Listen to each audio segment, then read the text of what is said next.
Third जो step होता है आपके यूरिन फॉर्मेशन का, दैट इज सिक्रेशन। तो ड्यूरिंग द यूरिन फॉर्मेशन जो ट्यूबुलर जो सेल्स होती है सिक्रेट करते कुछ सब्सटेंस को, like hydrogen ion, potassium, sodium ion, ammonia into the filtrate. Tubular secretion is also an important step of the urine formation because it helps the maintenance of the ionic and acidic base balance of the body fluid. तो जो tubular जो cells होती है tubules की, it also secrete कुछ substance को secrete करती है, जैसे हाइड्रोजन आयन है, आपके पोटेशियम आयन है, अमोनिया है, और इन सबको क्या करते हैं आपके फिल्ट्रेट में फिर से क्या करते हैं आपकी सिक्रेट करने का काम करते हैं, और इसी को हम क्या बोलते हैं, ट्यूबुलर सिक्रेशन के नाम से जानते हैं। और ये ट्यूबुलर जो सिक्रेशन है इंपोर्टेंट रोल प्ले करता है आयनिक और एसिडिक बेस बैलेंस को क्या करने में, मेंटेन करने में क्या करता है, बैलेंस करता है।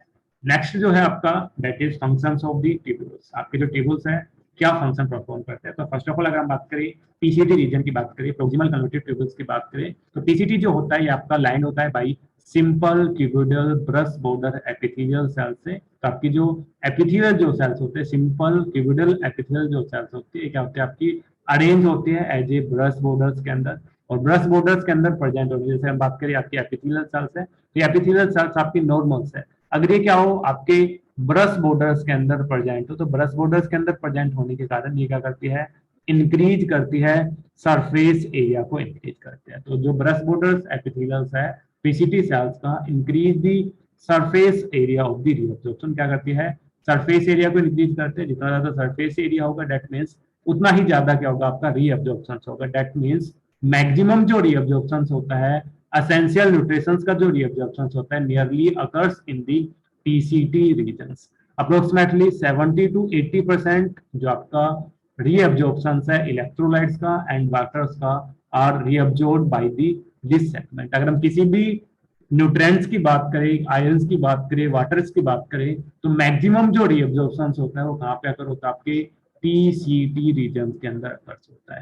तो अगर हम ग्लूकोज की बात करें, अमोनिया की बात करें, इलेक्ट्रोलाइट्स की बात करें, वाटर्स की बात करें, तो 70 to 80, जैसे अगर हम बात करें आपका ये बोमन कैप्सूल है, तो बोमन कैप्सूल से नेक्स्ट जो आपका फिल्ट्रेट है वो कहाँ पे एंटर करता है, पीसीटी वाले रीजन से एंटर करता है। तो इसमें से 70 to 80% जो फिल्ट्रेट है वो आपका इमीडिएटली क्या हो जाता है, आपका रीअब्जॉर्ब हो जाता है by the PCT region, because PCT region के अंदर क्या होता है, जो क्यूबिडल एपिथेलियम जो ब्रश बॉर्डर्स है वो क्या करता है, सरफेस एरिया को क्या करता है, इंक्रीज करता है, और सरफेस एरिया के इंक्रीज होने के कारण जो रीअब्जॉर्प्शन है वो क्या होता है, maximum occur in the PCT reason. इसके अलावा जो पीसीटी रीजन्स है also help maintain the pH and ionic balance of the body fluids by the selective secretion of the hydrogen ion, ammonia and potassium ion into the filtrate and the absorption of bicarbonate ion from it. इसके अलावा जो PCT regions है आपके pH and ionic balance को maintain करने में help करता है, बिकॉज इट सिलेक्टिवली सिक्रेट, किस किस को सिक्रेट करता है, हाइड्रोजन आयन को, अमोनिया को, पोटेशियम को, एज वेल एज क्या करता है आपकी एब्जॉर्प्शन करने का काम करता है बाइकार्बोनेट आयन का। सेकंड जो पार्ट है ट्यूब्यूल्स का दैट इज लूपोफैनले। तो लूपोफैनले के अंदर क्या होता है, reabsorption in this segment is minimum. जो रीअब्जॉर्प्शन होता है इस सेगमेंट के अंदर वो क्या होता है आपका मिनिमम होता है। However, the regions play the significant role in the maintenance of the high osmolarity of medullary interstitial fluid। जो medullary interstitial जो fluid है उसके अंदर जो हाई जो osmolarity है उसको मेंटेन करने में कौन हेल्प करता है, लूप ऑफ हैनले या हैनलेज लूप क्या करता है आपका हेल्प करता है। तो इसमें दो स्टेटमेंट है जो आपको याद रखना है, मल्टीपल टाइम पूछा गया एग्जाम के अंदर। If the descending limb of loop Henle is permeable to water but almost impermeable to electrolyte। तो अगर हम डिसेंडिंग लूप ऑफ हैनले की बात करें तो आपका वाटर के लिए परमेबल्स होता है बट इम्परमेबल्स होता है इलेक्ट्रोलाइट्स के लिए। This concentrate the filtrate it move down, ये क्या करता है, जो फिल्ट्रेट है उसको क्या करता है, कंसंट्रेट करने का काम करता है। वाइल असेंडिंग लिम्ब की बात करें तो असेंडिंग लिम्ब क्या होता है, इम्परमेबल्स होता है वाटर के लिए but allow the transport of the electrolyte actively और पैसिवली। इसमें जो इलेक्ट्रोलाइट्स है उनके लिए क्या होता है आपका परमेबल्स होता है, मे बी एक्टिवली भी रीअब्जॉर्ब कर सकता है और आपका पैसिवली भी क्या कर सकता है, रीअब्जॉर्ब कर सकता है। ठीक है, तो दो स्टेटमेंट है कि डिसेंडिंग जो लिम्ब है वो आपके लिए वाटर के लिए परमेबल होता है और असेंडिंग जो लिम्ब है वो आपके वाटर के लिए इम्परमेबल होता है। इसके अलावा परमेबल किसके इम्परमेबल किसके लिए होता है? डिसेंडिंग लिप इलेक्ट्रोलाइट्स के लिए। भाई सेंडिंग लिप क्या होता है? परमेबल्स होता है इन्हीं इलेक्ट्रोलाइट्स के लिए। तो इन दो स्टेटमेंट के बेसिस पे क्वेश्चंस आते हैं। तो आपको याद रखना है कि डिसेंडिंग लिम्ब की बात कर रहे हैं, असेंडिंग लिम्ब की बात कर रहे हैं। तो डिसेंडिंग लिम्ब वाटर के लिए परमेबल्स होता है, असेंडिंग लिम्ब वाटर के लिए इम्परमेबल्स होता है। डिसेंडिंग लिम्ब इलेक्ट्रोलाइट के लिए इम्परमेबल्स होता है, असेंडिंग लिम्ब इलेक्ट्रोलाइट्स के लिए क्या होता है? आपका परमेबल्स होता है और उनको एक्टिवली और पैसिवली बोथ क्या करता है? आपका रीएब्जॉर्ब करता है। ठीक है, तो द कंसंट्रेटेड जो फिल्ट्रेट है then pass upward it gets dilute due to passage of the electrolyte to the medullary fluid. जो आपका जो असेंडिंग जो लिम्ब है ये क्या करता है? जो विविन्स है उसको क्या करता है? डाइल्यूट करता है।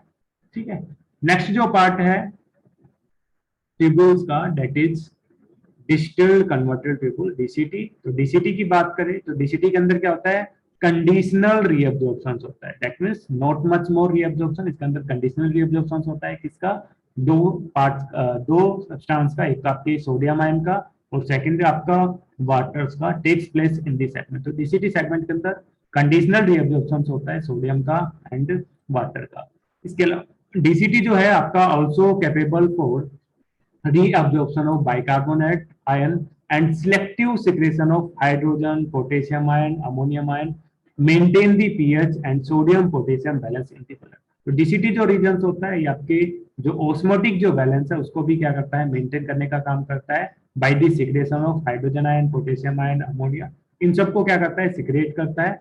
वाइल रीअब्जॉर्प्शन की बात करें, एब्जॉर्प्शन की बात करें तो आपके सोडियम और वाटर को क्या करता है? कंडीशनली रीअब्जॉर्ब करता है। कंडीशनली रीअब्जॉर्ब का मतलब क्या होता है? जब रिक्वायरमेंट होती है तभी क्या करता है? आपका रीअब्जॉर्ब करने का काम करता है। बिकॉज जो डीसीटी वाला जो रीजन होता है इसके पास क्या होता है? आपकी रिसेप्टर्स होते हैं एडीएच हार्मोन का। तो एडीएच जो हार्मोन है वो क्या करता है? टीसीटी को क्या करता है? स्टिमुलेट करता है टू रीअब्जॉर्प्शन ऑफ वाटर। तो एडीएच के जो रिसेप्टर्स है डीसीटी वाले पार्ट के ऊपर प्रेजेंट होता है। एडीएच का फंक्शन क्या होता है? Retention of water.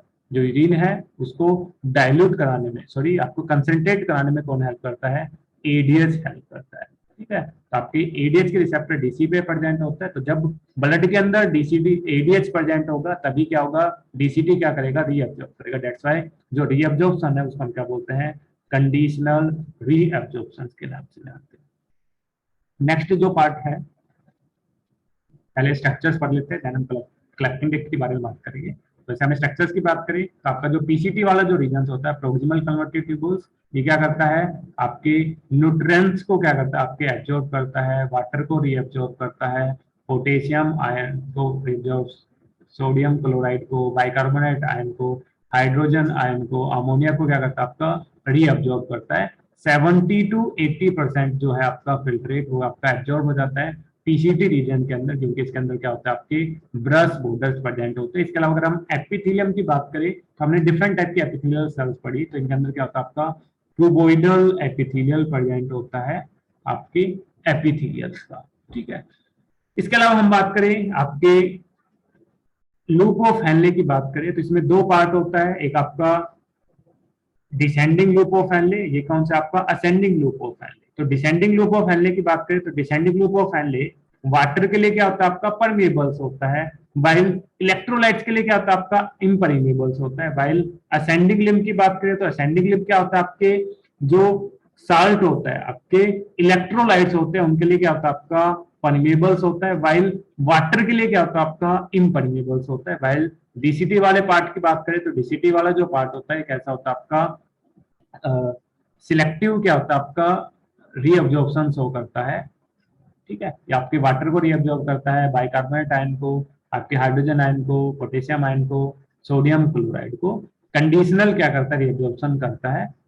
While next जो पार्ट है दैट इज डीसीटी वाला पार्ट, सॉरी आपका कलेक्टिव डक्ट वाला पार्ट। तो कलेक्टिंग जो डक्ट है ये क्या होता है? Long duct extended from the cortex of the kidney and the inner part of the medulla. तो लार्ज जो अमाउंट है वाटर का could be reabsorb from the region to produce concentrated. Large of amount जो water है वो आपके इस collecting duct से क्या होता है? आपका रीअब्जॉर्ब होता है। तो this segments allow the passage of small amount of urine into the medullary interstitium. इसके अलावा स्मॉल जो पार्ट है यूरिया का वो क्या होता है आपका सिलेक्टिवली रिलीज कर दिया जाता है कलेक्टिंग डक्ट से, ताकि जो ओस्मोलरिटी है वो क्या है आपकी मेंटेन रहे मेडुलरी इंटरटीचियम के अंदर। इंटरटीचियम दैट मीन इनर जो स्पेस होता है मेडुला का, उसको हम क्या बोलते हैं मेडुलर मेडुलरी इंटरटीचियम। और इसके ओस्मोलरिटी को मेंटेन करने के लिए कलेक्टिंग डक्ट वाला पार्ट क्या करता है आपका यूरिया क्या करता है आपका रिलीज करता है। इसके अलावा collecting duct it also play a role in the maintenance of the pH and ionic balance. जब भी आयनिक बैलेंस और पीएच की बात करें तो इसमें क्या होता है सिक्रेशंस होता है आपके आयंस का, हाइड्रोजन आयन पोटेशियम आयन आपके रिलीज होते हैं। तो ये आपके रीनल ट्यूब्यूल्स के पार्ट पे क्या क्या फंक्शन परफॉर्म करते हैं जो हमने डिस्कस किया। नेक्स्ट है आपका mechanism of concentration of filtration. जो फिल्ट्रेशन है वो आपका कंसंट्रेटेड कैसे होता है। तो मैकेनिज्म के फिल्ट्रेशन की बात करें कैसे आपका कंसंट्रेटेड होता है, तो मैमल्स के पास एबिलिटी होती है produce a concentrated unit. The Henle's loop and vasa recta play a significant role in this. तो जो कंसंट्रेटेड जो रीन है वो आपके फॉर्म करने के लिए जो लूप ऑफ हैनले एंड वासा जो रेक्टा है क्या करती है सिग्निफिकेंट रोल प्ले करती है इस प्रोसेस के अंदर, इस मैकेनिज्म के अंदर। Because the flow of filtrate in the two limbs of Henle's loop are opposite direction and thus form a counter current. जो करती है काउंटर करंट को क्या करते हैं आपका फॉर्म करते हैं। काउंटर का मतलब क्या होता है अगेंस्ट। दैट मीन्स आपकी जो लूप ऑफ हैनले, दो लूप ऑफ हैनले है, एक आपकी डिसेंडिंग लूप ऑफ हैनले है और एक आपकी असेंडिंग लूप ऑफ हैनले है। तो इनके अंदर जो फ्लो हो रहा है फिल्ट्रेशन का ये क्या रहा है आपका अपोजिट डायरेक्शंस में हो रहा है। एक में डाउनवर्ड हो रहा है, एक में अपवर्ड होता है। तो दोनों के अंदर जो फ्लो है फिल्ट्रेट का वो क्या आपका अपोजिट डायरेक्शंस के अंदर। दैट्स व्हाई इस अपोजिट डायरेक्शंस के जो फ्लो है उसको हम क्या बोलते हैं काउंटर करंट के नाम से जानते हैं। काउंटर का मतलब क्या होता है आपका अपोजिट। तो दोनों जो आपकी लिम्स है इनके अंदर जो फ्लो हो रहा है फिल्ट्रेशन का वो क्या रहा है आपका अपोजिट हो रहा है। इसके अलावा हम बात करें कि the flow of the blood, अगर हम बात करें आपकी इनके सराउंडिंग में क्या होती है आपकी वासा रेक्टा क्या होती है आपकी फ्लो करती है। ठीक है, आपकी ब्लड वेसल्स जो है वासा रेक्टा होती है। तो इस वासा रेक्टा की बात करें तो वासा रेक्टा के जो लिम्स होते हैं इनके अंदर जो ब्लड फ्लो होता है इट ऑल्सो काउंटर करंट। इनके अंदर भी क्या होता है काउंटर करंट क्या होता है आपका ब्लड क्या करता है आपका फ्लो करता है। जैसे यहाँ से आपका ब्लड आ रहा है और यहाँ से आप डायरेक्शन में क्या कर रहा है आपका मूव कर रहा है। तो इनमें जो ब्लड का जो फ्लो है it also counter current. That means ये भी क्या हो रहा है आपका अपोजिट डायरेक्शन के अंदर क्या होता है आपका फ्लो होता है। तो जो काउंटर करंट जो मैकेनिज्म से इंपॉर्टेंट रोल प्ले करता है इनको कंसंट्रेटेड करने में, और इसमें दो पार्ट इंपॉर्टेंट रोल प्ले करते हैं। एक आपका लूप ऑफ हैनले वाला और सेकंड आपका वासा रेक्टा क्या करता है आपका इंपॉर्टेंट रोल प्ले करता है। तो अगर हम बात करें आपका proximal between the proximity between the Henle loop and vasa रेक्टा as well as counter current in the help of the maintaining and increasing osmolarity toward the inner medullary interstitium। क्योंकि आपके जो लूप ऑफ हैनले वो कहाँ पे present होता है आपका medulla reason के अंदर प्रेजेंट होता है। इसके अलावा बाकी जो पार्ट प्रेजेंट होता है और जो पार्ट होता है वो कहाँ पे प्रेजेंट होता है कोर्टेक्स रीजन के अंदर प्रेजेंट होता है। तो मेडुलरी जो इंटरस्टिशियम है उसके अंदर जो ओस्मोलरिटी है उसको मेंटेन करने में कौन हेल्प करता है एलओएच आपका loop of Henle and vasa रेक्टा क्या करता है आपकी हेल्प करता है। तो अगर हम काउंटर करंट की बात करें तो इसमें क्या होता है एक काउंटर करंट तो क्या होता है आपका प्रेजेंट होता है आपके लिम्ब ऑफ हैनले के बीच के अंदर। सेकंड काउंटर करंट आपका प्रेजेंट होता है वासा रेक्टा के अंदर। थर्ड जो वाटर आपका जो काउंटर करंट है वो आपका प्रेजेंट होता है वासा रेक्टा और आपकी लूप ऑफ हैनले के अंदर। फोर्थ भी कहाँ पे प्रेजेंट होता है vasa recta and loop of Henle. जैसे अगर हम इस पार्ट की बात करें आपकी डिसेंडिंग लूप ऑफ हैनले की बात करें और असेंडिंग वासा रेक्टा की बात करें तो इन दोनों के अंदर भी क्या है जो करंट है वो क्या आपका अपोजिट फ्लो हो रहा है। तो टोटल 4 क्या होता है आपके काउंटर करंट प्रेजेंट होते हैं between the loop of Henle and vasa recta and loop of Henle. ठीक है, तो 4 क्या होता है आपके काउंटर करंट होते हैं जिसके अर्थ से क्या होता है जो यूरिन्स है वो क्या होता है आपकी कंसंट्रेटेड होती है। नेक्स्ट हम बात करें जो मेडुलरी जो इंटरस्टिशियम होते हैं इसके जो ओस्मोलरिटी होते हैं from 300 m osmol m milli osmol per litre each cortex is about 1200 milli osmol in the inner medulla. अगर हम इनर मेडुला की बात करें तो इनर मेडुला के अंदर जो ओस्मोलरिटी होती है वो कितनी होती है 1200 होती है। वाइल आपके मेडुला रीजन की बात करें तो इसमें कितनी होती है आपकी 300 मिली ओस्मोलीटर क्या होती है आपकी, ओस्मोलरिटी क्या होती है, परजेंट होती है, ठीक है। तो in the gradient many cause of the initial and urea, जो जो ग्रेडियंट है कि आपके मेडुला के अंदर 300 आपकी मिलीमोल ओस्मोल आपकी जो ओस्मोलरिटी है, और आपके कोर्टेक्स की बात करें, मेडुला सॉरी इनर मेडुला की बात करें तो मेडुला में 1200 है और कोर्टेक्स में कितनी आपकी 300 है। तो ये जो ग्रेजुअल आपका जो चेंज है, जो ग्रेडियंट है, ये काज कौन कर रहा है, एक आपका एनिशियल काज करता है और सेकंड क्या करता है आपका यूरिया काज करता है। तो initial is transported by the ascending loop of Henle which exchange with the descending loop of vasa recta. आपकी जो असेंडिंग लूप ऑफ हैनले वो क्या करती है, आपकी ट्रांसपोर्ट करती है, एक्सचेंज करती है एनिशियल्स का आपके with the descending loop of vasa recta. जो डिसेंडिंग लूप है वासारेक्टा उसके साथ करती है, एक्सचेंज करती है, and initial is return into the interstitial by the ascending portion of the vasa recta. Similarly, small amount of urea enter the thin segment of ascending loop of Henle, which are transported back the interstitium by the collecting duct. So these above descending transport of the substance facilitated the special arrangement of the loop of Henle and vasa recta. That's why this mechanism is called counter current mechanism के नाम से जानते हैं। इसमें opposite directions में flow होने के कारण आपके क्या होता है, आपका काउंटर करंट फ्लो होता है। और यही जो काउंटर करंट है जो क्या करता है, आपकी ओस्मोलरिटी को क्या करता है, मेंटेन करने का काम करता है। अगर हम मेडुला की बात करें, इनर मेडुला की बात करें, तो इनर मेडुला में क्या होता है, आपकी 100 मिली ओस्मोल क्या होता है, ओस्मोलरिटी प्रेजेंट होती है। वाइल कोर्टेक्स वाले पार्ट की बात करें तो कोर्टेक्स में क्या होता है, आपकी 300 मिली ओस्मो मोल क्या होता है, आपकी पर लीटर क्या होता है, ओस्मोलरिटी प्रेजेंट होते हैं। तो ये जो डिफरेंस होता है, जो ग्रेडियंट होता है कोर्टेक्स के अंदर मेडुला के अंदर, ये किसके कारण होता है, एक आपके एनएसीएल के कारण होता है और एक आपके यूरिया के कारण होता है। तो एनएसीएल और जो यूरिया है ये क्या करते हैं, आपके ओस्मोलरिटी को मेंटेन करने में क्या करते हैं, आपकी हेल्प करते हैं। तो आपके जो डिसेंडिंग जो लिम्ब वाला जो पार्ट होता है, सॉरी असेंडिंग पार्ट लिम्ब वाला जो होता है, क्या करता है, एनएसीएल को क्या करता है, आपका रिलीज करता है, और इसी को रीअब्जॉर्ब कौन करता है, आपका डिसेंडिंग जो है आपका वासा रेक्टा, वो क्या करता है, इनको रीअब्जॉर्ब करेगा। तो जैसे ही आपके जो एनएसीएल्स है आपके रिलीज होते हैं, उनको रीअब्जॉर्ब कौन कर लाता है, आपका वासा रेक्टा। दैट्स व्हाई जो ओस्मोलरिटी है वो क्या होती है, आपकी मेंटेन रहती है मेडुलरी इंटरस्टिशियम। ठीक है, तो दो सब्सटेंस है, एक आपका एनएसीएल, एक आपका यूरिया, जो क्या करता है, आपकी ओस्मोलरिटी को मेंटेन करने में क्या करता है, हेल्प करता है। ठीक है, तो in the medullary interstitium presence of such interstitial gradients help to easy passage of water and collective tubules, therefore concentration of the filtrate urine, जिसके कारण क्या होती है, concentrated urine की क्या होती है, आपकी formations होते हैं। तो human kidney can produce urine nearly 4 times concentrated than the initial filtration। जो initial जो filtration होती है उसकी 4 टाइम क्या करता है, कंसंट्रेटेड यूरिन को क्या करता है, आपका फॉर्म करता है by the counter current mechanism. Next जो टॉपिक है वो है आपका रेगुलेशन ऑफ किडनी फंक्शन। जो किडनी है उसको फंक्शंस को हम रेगुलेट कैसे कर सकते हैं।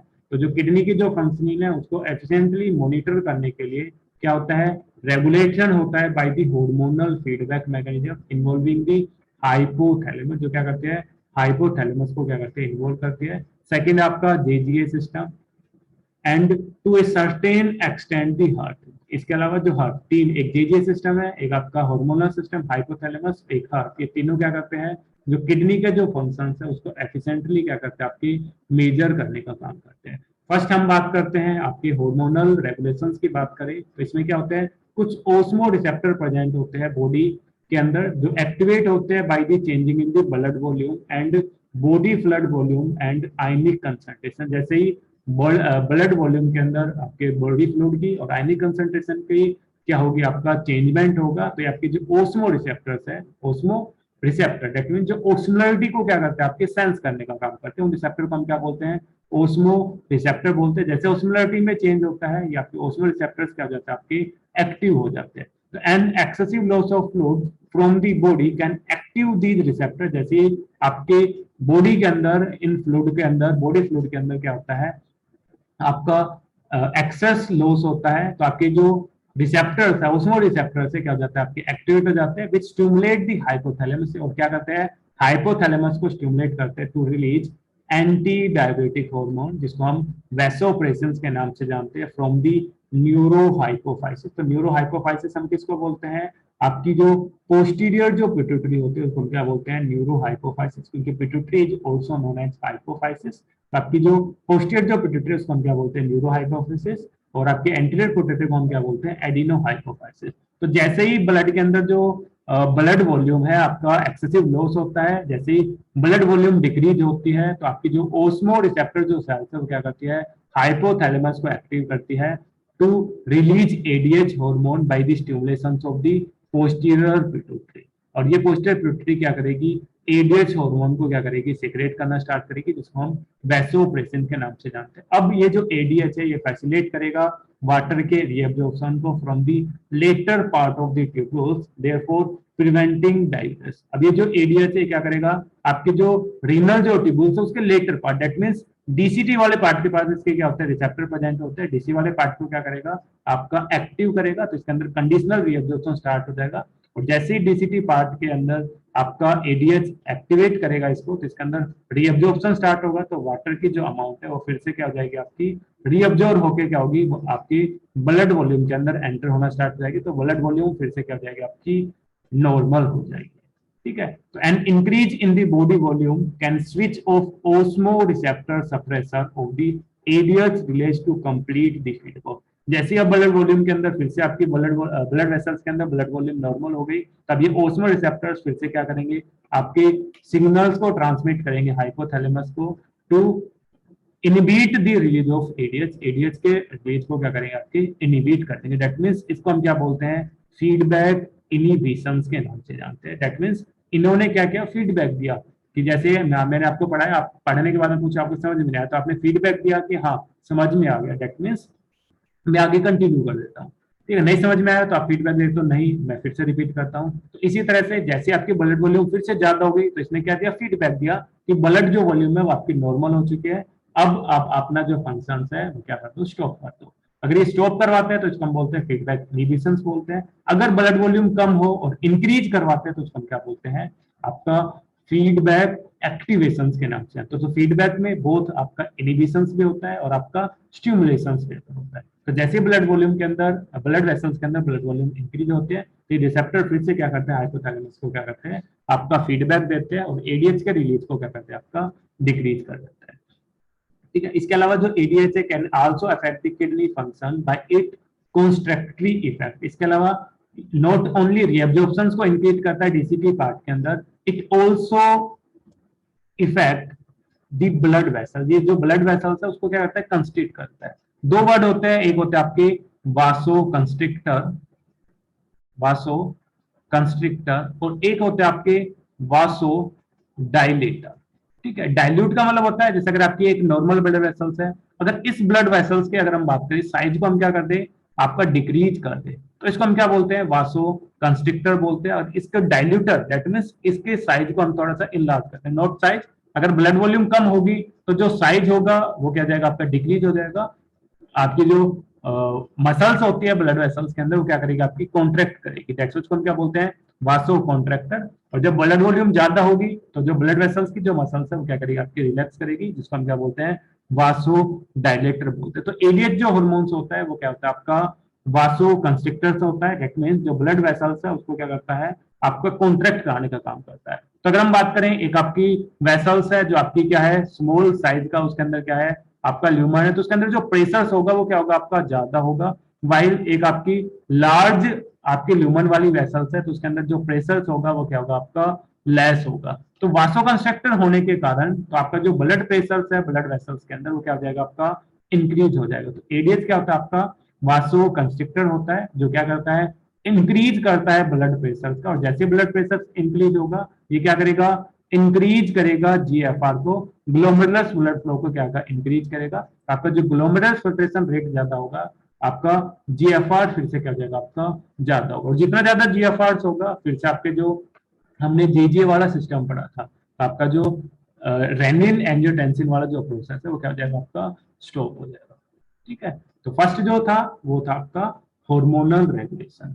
सेकंड जो रेगुलेशन है दैट इज जेजीए रेगुलेशंस। तो जेजीए जक्स्टा ग्लोमेरुलस जो आपका एक्टिवेशंस होता है, इस play complex regulation role if all of the GFR या फिर ग्लोमेरुलस फ्लो या ग्लोमेरुलस प्रेशर या GFR activate the JG cells and release renin which convert angiotensin in blood. जो आपके क्या करता है, एंजियोटेंसिन को क्या करता है, कन्वर्ट करने का काम करता है एंजियोटेंसिन 1 के अंदर। देन एंजियोटेंसिन क्या होती है आपकी, फर्दर चेंज होती है एंजियोटेंसिन सेकंड के अंदर। अब ये जो एंजियोटेंसिन सेकंड है ये क्या करेगा, बीइंग ए पावरफुल वासोकंस्ट्रिक्शन, ये भी क्या होता है आपका पावरफुल वासोकंस्ट्रिक्शन होता है। तो वासोकंस्ट्रिक्शन से ब्लड प्रेशर क्या होगा आपका, इंक्रीज होगा। तो it increase glomerulus blood pressure and therefore GFR, जो जीएफआर से वो क्या होगा आपका इंक्रीज होगा। इसके अलावा angiotensin second also active the adrenal cortex to release aldosterone. इसके अलावा एंजियोटेंसिन सेकंड फर्स्ट तो क्या करता है,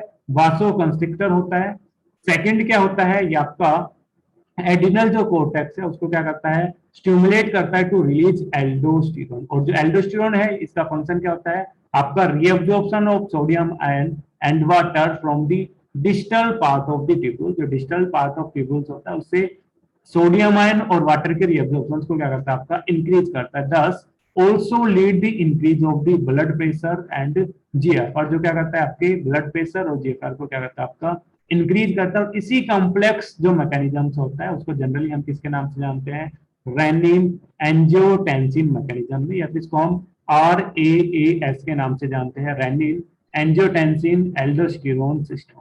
ठीक है, रेनिन एंजियोटेंसिन एल्डोस्टेरोन सिस्टम के नाम से जानते हैं। तो सेकंड जो रेगुलेशन मैकेनिज्म था दैट इज JGA। थर्ड जो मैकेनिज्म है दैट इज हार्ट। इसके अलावा जो हार्ट है वो भी क्या करता है, जो किडनी का जो फंक्शन है उसको क्या करता है, रेगुलेट करने का काम करता है। ठीक है, तो थर्ड है आपका किडनी। तो an increase blood flow of the atria of the heart can cause the release of ANF, आपके एट्रियल नेट्रोटिक जो फैक्टर्स है उसको क्या करता है, रिलीज करता है। तो आपने हार्मोन्स में भी हमने पढ़ा था कि जो हार्ट है, हार्ट जो टिश्यू है, हार्ट जो ऑर्गन है वो क्या करता है, एक हार्मोन को रिलीज करता है, एक पेप्टाइड जो हार्मोन है उसको रिलीज करता है, जिसको हम एट्रियल नेट्रियोटिक फैक्टर्स के नाम से जानते हैं। और ये जो एट्रियल नेट्रो फैक्टर्स है इनको रिलीज कौन करता है, हार्ट के अंदर जो एट्रिया होता है वो क्या करता है, रिलीज करते हैं। कब, जब ब्लड प्रेशर क्या हो आपका इंक्रीज हो। जैसे ही एनएफ रिलीज होंगे तो एनएफ कैन काज वासोडाइलेशन। तो डायलेशन क्या करेंगे, काज करेंगे, तो डायलेशन ऑफ ब्लड वेसल्स, जो ब्लड वेसल्स है वो क्या जाएगी आपकी डायलेट हो जाएगी। देयरफॉर ये क्या करेंगे, डिक्रीज करेंगे ब्लड प्रेशर को। तो ANF जो मैकेनिज्म है therefore act as the check on the renin angiotensin mechanism. जो रेनिन एंजियोटेंसिन जो मैकेनिज्म है उसको क्या करते हैं आपके चेक करने का काम करते हैं। तो आपका जो ANF है ये आपका वासोडाइलेटर्स होता है, वाइल अगर हम JGA रेनिन और रेस सिस्टम की बात करें और आपकी हार्मोनल रेगुलेशंस की बात करें तो बहुत कैसे होते हैं आपकी वासो कंस्ट्रिक्शंस होते हैं। तो ये था आपका regulations of function of kidney. Next है आपका मिक्ट्यूरेशंस। मिक्ट्यूरेशंस की बात करें तो जैसे आपकी यूरिन आपकी फॉर्म हो गई तो यूरिन का क्या होना, रिलीज होना, उस प्रोसेस को हम क्या बोलते हैं, मिक्ट्यूरेशंस के नाम से जानते हैं। तो urine formed in the nephron is ultimately carried in the urinary bladder। ये कहाँ पे कैरिड होता है आपकी, कहाँ पे स्टोर होती है, यूरिन ब्लेडर के अंदर आपकी स्टोर होती है। और एक वॉलेंट्री सिग्नल्स होता है जो given by CNS, central nervous system क्या करता है आपका गिवन करता है। जैसे ही आपका CNS क्या करेगा, सिग्नल को इनिशिएट करेगा by the stretching of the urinary bladder, it gets filled with urine. ये क्या हो जाता है आपका, यूरिन से फिल्ड हो जाता है। In response it stretch receptors on the walls of the bladder said similar to CNS। वो सिग्नल्स क्या करते हैं, CNS को क्या करते हैं आपके ट्रांसफर करते हैं। देन CNS से जो सिग्नल्स है वो कहाँ पे जाते हैं, मोटर मैसेज मोटर न्यूरॉन्स तक जाएंगे to initiate the concentration of contraction of the smooth muscles of the bladder and simultaneously relaxation of the urethral sphincter causing the release of urine. तो वो क्या करते हैं, यूरिन के रिलीज को क्या करते हैं आपके स्टिमुलेट करते हैं। तो इस कंप्लीट प्रोसेस को हम क्या बोलते हैं, release of urine, it's called micturition and neural mechanism causing it's called micturition reflex. इसमें न्यूरल मैकेनिज्म क्या होता है आपका काज करता है मिक न्यूट्रेशंस को, हम क्या बोलते हैं उसको हम मिक न्यूट्रेशनल रिफ्लेक्स के नाम से जानते हैं। तो आपका जो यूरिन का जो रिलीज होता है उसमें कौन हेल्प करता है, वॉलेंट्री सिग्नल। और ये जो वॉलेंट्री सिग्नल से कहां से आते हैं, सेंट्रल नर्वस सिस्टम से आते हैं। और ये सेंट्रल नर्वस सिस्टम में जैसे अगर हम यूरिनरी ब्लैडर की बात करें तो यूरिनरी ब्लैडर के अंदर क्या होता है, आपके स्ट्रेच रिसेप्टर्स प्रेजेंट होते हैं और ये स्ट्रेच रिसेप्टर को क्या करते हैं, आपके सिग्नल्स देते हैं। जैसे स्टेप रिसेप्टर के पास क्या आता है, आपके सिग्नल्स आते हैं, तो आपकी जो स्पिंटर जो मसल्स होती है आपकी यूरिनरी ब्लैडर की, वो क्या करती है, आपका रिलैक्सेशन काज करती है। और जैसे रिलैक्सेशन होगा तो आपका जो यूरिन है थ्रू यूरेथ्रा क्या होता है, आपका रिलीज हो जाता है आउटसाइड, और इसी प्रोसेस को हम क्या बोलते हैं, मिक न्यूट्रिशन। न्यूरल मैकेनिज्म क्या होता है, काज करता है इस मिक न्यूट्रिशन को, जिसको हम क्या बोलते हैं, मिक न्यूट्रिशनल रिफ्लेक्स के नाम से जानते हैं।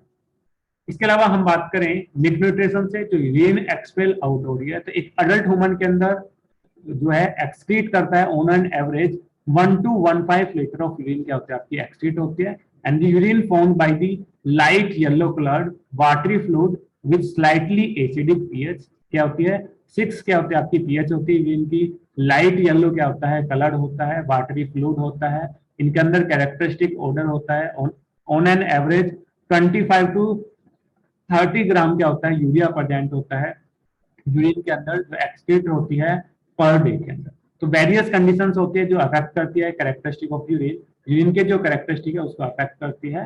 तो analysis of urine helps in the clinical diagnosis of the many metabolic disorders as well as malfunctioning of the kidney. अगर हम यूरिन को अगर हम क्लिनिकली डायग्नोस करते हैं तो उसके अंदर डिफरेंट जो मेटाबॉलिक डिसऑर्डर्स है, मेल फंक्शन है किडनी को, उसको हम क्या करते हैं, हम डायग्नोस करते हैं। तो यूरिन की जो क्लिनिकल जो डायग्नोसिस है बाकी हेल्पफुल होती है। जैसे अगर हम फॉर एग्जांपल बात करें, अगर यूरिन के अंदर प्रेजेंस हो आपकी ग्लूकोज, उसको हम क्या बोलते हैं, ग्लूकोज यूरिया। अगर कीटोन बॉडी प्रेजेंट है उसको हम क्या बोलते हैं, कीटोन्यूरिया के नाम से जानते हैं। तो अगर यूरिन के अंदर ग्लूकोज यूरिया हो, कीटोन्यूरिया हो, that means it indicate that persons are आपका suffering from the diabetes mellitus, that indicates that persons are suffering from the diabetes mellitus. आपकी जो क्लिनिकल जो डायग्नोसिस है यूरिन की, वो क्या करती है, हेल्प करती है डिफरेंट मेटाबॉलिक डिसऑर्डर्स को as well as malfunctioning of kidney, kidney के जो फंक्शंस है उसको क्या करती है, डायग्नोज करने में क्या करती है, आपकी हेल्प करती है। अगर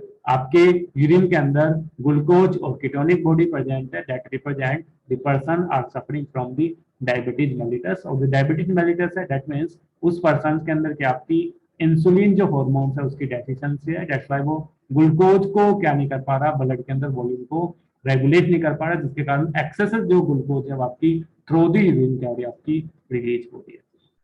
नेक्स्ट हम बात करें नॉट ओनली किडनी, अदर जो ऑर्गन्स है वो भी क्या करते हैं, एक्सक्रीशंस में क्या करते हैं, आपकी हेल्प करते हैं। जैसे अदर ऑर्गन्स की बात करें, other than kidney, lungs, liver, skin also help in the elimination of excreta. जैसे हम फर्स्ट लंग्स की बात करें तो लंग्स क्या करता है, रिमूव करता है लार्ज अमाउंट ऑफ CO2। आपका अमाउंट याद रखनी है, 18 लीटर पर डे क्या करता है, जो CO2 है उसको क्या करता है, रिमूव करने का काम करता है। And also significant quantity of water every day. तो अब जब हम रेस्पिरेशन शो करते हैं तो लंग्स से क्या होता है, CO2 और वाटर क्या होता है, आपका रिलीज होता है। तो एक जो हेल्दी पर्सन है 18 लीटर पर डे और कुछ अमाउंट ऑफ वाटर क्या करता है, एवरी डे क्या करता है, रिलीज करता है। इसके अलावा लीवर की बात करें, सेकंड जो लीवर है ये क्या होता है, लार्जेस्ट एक्सोक्राइन ग्लैंड होती है अवर बॉडी, ये क्या करती है, सीक्रेट करती है bile containing substance like bilirubin, biliverdin, cholesterol, जो क्या करते हैं, डिग्रेड करने का काम करते हैं स्टेरॉइड हार्मोन्स का, विटामिन का, ड्रग्स का। तो most of this substance ultimately pass out along the digestive, that means आपके जो कोलेस्ट्रॉल है, विटामिन है, ड्रग्स है, इन सबको क्या करता है, डिग्रेड करने का काम करता है आपका bile juice that secreted by the liver. तो सेकंड जो फंक्शंस है आपका एक्सक्रीशंस के अंदर, दैट इज आपके लीवर्स का। थर्ड अगर हम बात करें स्वेट ग्लैंड की बात करें एंड सीबेशियस ग्लैंड की बात करें, जो प्रेजेंट होती है स्किन के अंदर, also can eliminate certain substance through their secretion. ये अपने सिक्रेशन से अनदर कुछ सब्सटेंस को क्या करते हैं, आपकी रिलीज करती है। जैसे अगर हम फर्स्ट बात करें आपकी स्वेट की बात करें तो sweat produce by the sweat gland is watery fluid. जो स्वेट ग्लैंड है वो क्या करते हैं, स्वेट प्रोड्यूस करते हैं, जो वाटरी फ्लूइड होता है जो कंटेन रखता है आपके initial amount of urea, lactic acid. तो आपकी जो स्वेट है उसके अलोंग विद क्या होता है, आपके acid urea, lactic acid, sodium chloride also release, that means it helps in the excretion. ठीक है, तो आपका अगर हम बात करें स्वेट की बात करें तो स्वेट का प्राइमरी फंक्शन तो क्या होता है, फैसिलिटेटेड एक cooling effect on the body, जो बॉडी जो टेम्परेचर है उसको कूल करने का काम होता है। बट सेकेंडरी जो फंक्शन होता है it also help in the removal of the some of the waste mention. आपके जो यूरिया है, लैक्टिक एसिड है और सोडियम आयन है, इनको रिमूव करने में भी क्या करती है, आपकी हेल्प करती है। सेकंड, आपकी सीबेसियस ग्लैंड, ये भी आपकी क्या होते हैं, स्किन के अंदर प्रेजेंट होते हैं। तो सीबेसियस ग्लैंड क्या सिक्रेट करती है, आपके स्टीरोल्स हाइड्रोकार्बन्स वैक्स रिलीज करते हैं, जिसको हम क्या बोलते हैं, सीबम के नाम से जानते हैं। तो this secretion provide the protective oily covering for the skin.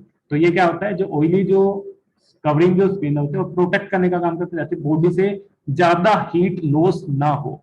तो आपकी जो सीबम होता है इसके साथ क्या होता है, कुछ आपके हाइड्रोकार्बन्स होते हैं, वैक्स होते हैं, स्टीरोल्स होते हैं, जो एक्सक्रीट किए जाते हैं। और इनका भी फंक्शन होता है जो क्या करता है, आपकी बॉडी जो स्किन होती है उसके सराउंडिंग में क्या करते हैं, प्रोटेक्टिव कवरिंग को क्या करते हैं, आपके फॉर्म करते हैं। इसके अलावा अगर हम बात करें, स्मॉल अमाउंट में जो नाइट्रोजन जो वेस्ट है could be eliminated through the saliva. जो स्लाइवा होती है कुछ आपके नाइट्रोजन वेस्ट, वो स्मॉल अमाउंट में जो नाइट्रोजन वेस्ट है उसको क्या करते हैं, आपका रिलीज करते हैं। तो अदर देन अगर हम बात करें ऑर्गन्स की बात करें जो एक्सक्रीशंस में हेल्प करते हैं, तो एक है आपका लंग्स, सेकंड है आपका लीवर, थर्ड है आपकी स्वेट ग्लैंड, फोर्थ है सीबेसियस ग्लैंड और फिफ्थ है आपकी स्लाइवा। ठीक है, तो आपके ये फिफ्थ आपकी salivary gland, sebaceous gland, sweat gland, liver gland and lungs, ये क्या करते हैं, आपके एक्सक्रीशंस में क्या करते हैं, आपके हेल्प करते हैं। नेक्स्ट है आपके डिसऑर्डर ऑफ एक्सक्रीटरी सिस्टम।